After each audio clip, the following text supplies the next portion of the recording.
નમસ્કાર મિત્રો, અમારા નવા વિડીયોમાં આપ સૌનું હાર્દિક સ્વાગત છે। તો આજે આપણે વાત કરીએ અમેરિકામાં નોકરી કરતો દીકરા અને ભારતમાં રહેતા પિતાજી સાથે બનેલ ઘટના વિશે। અવિનાશ અમેરિકામાં પોતાના ફ્લેટની બાલ્કનીમાં ઊભો હતો। એ વિચારી રહ્યો હતો કે મને ઇન્ડિયાથી જે સમાચાર મળ્યા એ સાચા છે। જો સાચા હોય તો પપ્પાએ મને જાણ કેમ નહીં કરી હોય। કદાચ પપ્પાએ એવું વિચાર્યું હશે કે મારે અમેરિકામાં સેટલ થવું છે, એટલે જો આ સમાચાર મને મળે તો હું દ્વિધામાં પડી જાઉં કે શું કરું। અવિનાશે વિચાર્યું કે પપ્પાને ફોન કરીને જાણું તો ખરો આખરે વાત શું છે। અવિનાશે પ્રમોદભાઈને ફોન લગાડ્યો અને પૂછ્યું, પપ્પા ત્યાં કેમ છે તમે? મને મમ્મી મજામાં છો ને? હા બેટા, અમે મજામાં છીએ। તું અમારી ચિંતા ન કરતો, તારી કારકિર્દીમાં ધ્યાન આપજે। પ્રમોદભાઈના પત્ની સુધાબેને ધીમેથી કહ્યું, અવિનાશને બધી વાત કરી દો, તેને ક્યાંકથી ખબર પડી લાગે છે એટલે તો અત્યારે ફોન કર્યો। ના નથી કહેવું, એ પાછો આપણી ચિંતા કરે અને દોડીને ભારત આવતો રહે। પપ્પા મમ્મી કઈ વાત કરવાનું કહે છે? પપ્પા જે હોય એ હકીકત મને કહો। મને થોડીક માહિતી મળી છે, પણ મારે પૂરી વિગત તમારી પાસેથી જાણવી છે। અવિનાશ, તું કહેતો હતો એ વાત સાચી હતી, પણ મને મારા મિત્ર પર ભરોસો હતો। એ આવી દગાખોરી મારી સાથે કરશે એવું મેં સ્વપ્નમાં પણ નહોતું વિચાર્યું। હું તેના નામે પાવર ઓફ એટર્ની કરતો હતો ત્યારે પણ તું નારાજ હતો। ધીમે ધીમે બધો બિઝનેસ પાવર ઓફ એટર્નીનો ઉપયોગ કરીને એના નામે કરી દીધો અને કંપનીનું નામ પણ બદલી નાખ્યું। હું તો બિઝનેસ વધારવા વ્યસ્ત હતો, એણે કંપનીનું દેવું મારા નામે ચડાવી દીધું। થોડા સમય પહેલાં મને લેણદારોના ફોન આવવા લાગ્યા ત્યારે આખી હકીકતની ખબર પડી। બેશરમીની હદ તો ત્યારે થઈ, તેને મારી સાથેના સંબંધો પણ કાપી નાખ્યા। મેં બધા જ લેણદારોને તેના પૈસા ચૂકવી દીધા છે। પણ બેટા તું ચિંતા ન કરતો, મારું અને તારી મમ્મીનું ગુજરાન ચાલે એટલું તો મારી પાસે છે। પપ્પા જે થયું તે, તમારી પાસે ટેક્સટાઇલ કંપનીનો બહોળો અનુભવ છે અને તમારા પ્રયત્નથી તો કંપની આ સ્તરે પહોંચી હતી। તમારા પાર્ટનરે દગો કે વિશ્વાસઘાત ભલે કર્યો હોય, એ લાંબો સમય માર્કેટમાં ટકી નહીં શકે। તમે મારી ચિંતા ન કરતા, હું અહીંયા ધીમે ધીમે સેટ થઈ રહ્યો છું। અવિનાશે અમેરિકા રહેતા ઇન્ડિયન અને અમેરિકન મિત્રોને ફોન કરીને પોતાના ફ્લેટ પર બોલાવ્યા। બધા મિત્રો દ્વિધામાં હતા કે અવિનાશને એવું તે શું અગત્યનું કામ આવી ગયું કે અમને બધાને એક સાથે તેના ફ્લેટ પર ભેગા કર્યા। એક અમેરિકન મિત્રએ કહ્યું, અવિનાશ તું વાત છે કે અમને શોર્ટ નોટિસથી બોલાવ્યા, તારી જે કોઈ દ્વિધા કે મુશ્કેલી હોય એ કહે। બધા મિત્રોએ એક સુરે કહ્યું, અવિનાશ અમે તને પહેલાં આટલો ડિસ્ટર્બ ક્યારેય નથી જોયો, જે હકીકત હોય એ કહે। અવિનાશે બધી વાત કર્યા પછી કહ્યું, હું પપ્પાને તેના બિઝનેસની ભેટ ફાધર્સ ડેના દિવસે આપવા માંગુ છું। હજી આપણી પાસે સમય છે।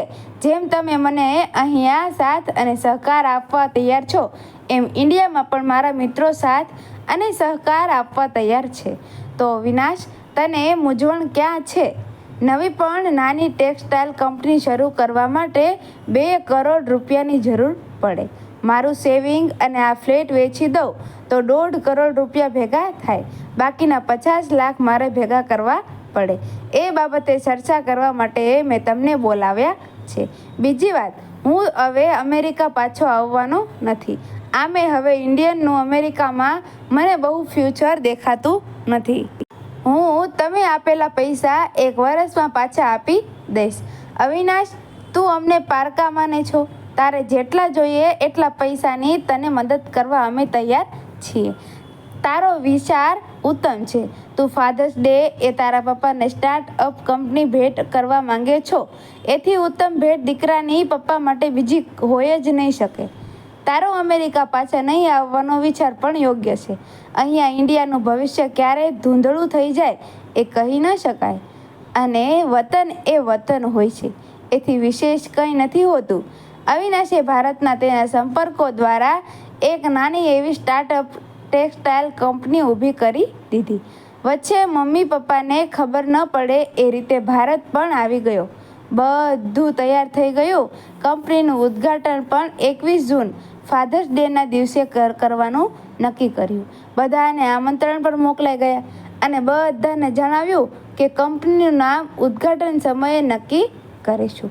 અવિનાશ મમ્મી પપ્પાને જાણ કર્યા વગર 1 અઠવાડિયા અગાઉ ભારત આવી ગયો. મમ્મી પપ્પાએ આશ્ચર્ય પણ વ્યક્ત કર્યું. ત્યારે અવિનાશે કહ્યું કે બસ તમારી યાદ આવી ગઈ એટલે આવી ગયો. 21 જૂન ફાધર્સ ડેને દિવસે સવારે અવિનાશે કહ્યું, પપ્પા આજે આપણે મારા મિત્રની નાની એવી સ્ટાર્ટઅપ ટેક્સટાઇલ કંપનીના ઉદ્ઘાટનમાં જવાનું છે. તેની ઈચ્છા તમારા હાથે કંપનીનું ઉદ્ઘાટન કરવાની છે. તમારા અનુભવો પણ એને લાભ લેવો છે. અરે બેટા હું તો હવે આ ક્ષેત્રથી અલિપ્ત થઈ તો જાઉં છું, પણ તારા મિત્રની ઈચ્છા છે તો હું અને તારી મમ્મી જરૂર આવશું. કંપનીને સારી રીતે શણગારવામાં આવી હતી, પણ ક્યાંય કંપનીનું બોર્ડ દેખાતું નહોતું. પ્રમોદભાઈએ પૂછ્યું, અવિનાશ, કંપનીના નામનું બોર્ડ ક્યાંય કેમ નથી દેખાતું? પપ્પા, એ તમે કંપનીનું ઉદ્ઘાટન કરશો પછી ડિજિટલ સ્ક્રીન પર ડિસ્પ્લે થશે. તમારે અને મમ્મીને સ્ટેજ પરથી સ્વિચ દબાવીને કંપનીનું નામ ડિસ્પ્લે કરવાનું જ છે. આમંત્રિત મહેમાનો પોતાની જગ્યા પર ગોઠવાઈ ગયા હતા. ધીમું ધીમું મ્યુઝિક વાગી રહ્યું હતું.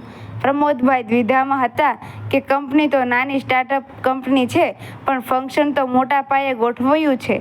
શું હશે હકીકત આની પાછળ?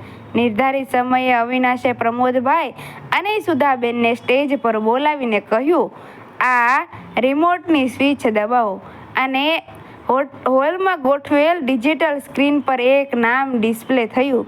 પ્રમોદભાઈ એન્ડ સન્સ ટેક્સટાઇલ કંપની. નામ વાંચીને પ્રમોદભાઈ અને સુધાબેન આશ્ચર્ય પામી ગયા અને પૂછ્યું, આ બધું શું છે બેટા? પપ્પા, આજે ફાધર્સ ડે છે. તમારા દીકરા તરફથી પપ્પાને નાની એવી ભેટ. અને પપ્પા, બીજી ભેટ એ છે કે હવે હું અમેરિકા પાછો નથી જવાનો. તમને દગો કરનારને બતાવવા માંગુ છું કે પ્રમોદભાઈ એક નામ નથી, ટેક્સટાઇલ કંપનીનું ઉજ્જવળ ભવિષ્ય છે. પપ્પા, અત્યારે જ તમારા નામથી મારા પર ઢગલો મેસેજ ઓર્ડર બુકિંગ માટેના આવી ગયા છે. તમારા દગાખોર પાર્ટનર પણ અહીંયા હાજર છે અને ઓર્ડર બુકિંગ કેન્સલના મેસેજ વાંચી રહ્યા છે.